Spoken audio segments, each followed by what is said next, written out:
আজকে আমরা আজকের এই ক্লাসে আলোচনা করব কিছু সুপরিচিত মাছ নিয়ে, যেগুলো আমরা অনেকেই হয়তো মাছগুলোকে চিনি এবং জানি, যার ইংরেজি নাম আমরা জানি না।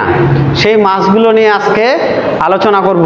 চলো আমরা সেই মাছগুলোর নাম জেনে নেই। যে মাছগুলো আমরা হয়তো বাংলা নাম জানি কিন্তু ইংরেজি নাম জানি না, সেই মাছগুলো সম্পর্কে আমরা একটু পরিচিতি হই, যা আমরা আমাদের ভবিষ্যৎ প্রজন্ম, আমাদের ছেলে মেয়েকে শেখাতে পারবো, এবং তাই এগুলো আমাদের জানা দরকার।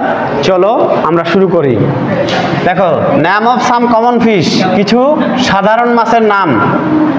এই পাশে আমাদের উচ্চারণ, এই পাশে হচ্ছে ইংরেজি, এই পাশে হচ্ছে মাছের নাম। দেখো, ব্যাটাশিও মানে ট্যাংরা মাছ,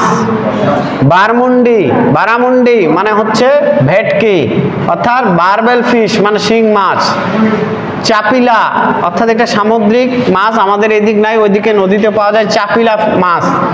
ক্লাইম্বিং ফিশ কই মাছ, যেটা আমরা সবাই জানি কই মাছ সকলেরই পরিচিত, কিন্তু তার ইংরেজি নাম হচ্ছে ক্লাইম্বিং ফিশ। তারপর হচ্ছে ক্যাটফিশ মানে মাগুর মাছ, যেটা আমরা সবাই চিনি, যার ইংরেজি নাম ক্যাটফিশ। ফ্ল্যাট ফিশ যার মানে চিতল মাছ আমরা সবাই জানি, কিন্তু ইংরেজি নামটা আমাদের অনেকেরই অজানা। ফ্ল্যাট ফিশ মানে চিতল মাছ।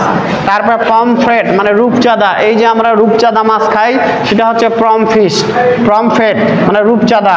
তারপর বাটার ফিশ মানে পাবদা মাছ আমরা সবাই পছন্দ করি এবং খাই।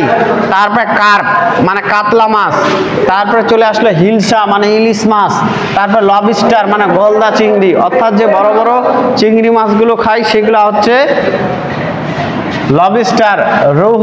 রহু মানে হচ্ছে রুই মাছ, অর্থাৎ রুই মাছকে রহু কেন ডাকা হয়? কারণ আমাদের যদি কারো লিভার ডিজিজ থাকে, কারো যদি হার্ট অ্যাটাক থাকে, কারো যদি কিডনি থাকে, অর্থাৎ যত রকমের শারীরিক আমাদের সমস্যা থাক, রুই মাছ সকল রোগের ক্ষেত্রে কোনো বিধিনিষেধ নাই, এবং সকল রোগের ক্ষেত্রে রুই মাছ হচ্ছে উপকারিতা, এবং রুই মাছ খেলে ওই রোগ আস্তে আস্তে কমে যায়, যার জন্য রুই মাছকে বলা হয় রহু ফিশ ইংলিশে।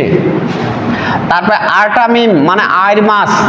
তারপরে প্রন মানে চিংড়ি মাছ, যে আমরা ছোট ছোট বাড়িতে এই যে ইচিলা মাছ বলি লোকাল ভাষায়, যেগুলো সেটা হচ্ছে চিংড়ি মাছ প্রন। তারপর হোয়াইট কার্প মানে মৃগেল মাছ, অর্থাৎ রুই মাছের মতো দেখতে, সাইজে একটু চিকন এবং লম্বা হয়। তারপর অলিভ ফিশ মানে সরপুঁটি, হচ্ছে বড় বড় পুঁটি মাছগুলোকে, যেটা আমরা বিদেশি পুঁটি বলি লোকালি। তারপরে ম্যাঙ্গো ফিশ মানে তপসে মাছ, যেটা আমাদের এই উত্তর অঞ্চলে নাই, দক্ষিণ অঞ্চলে পাওয়া যায়।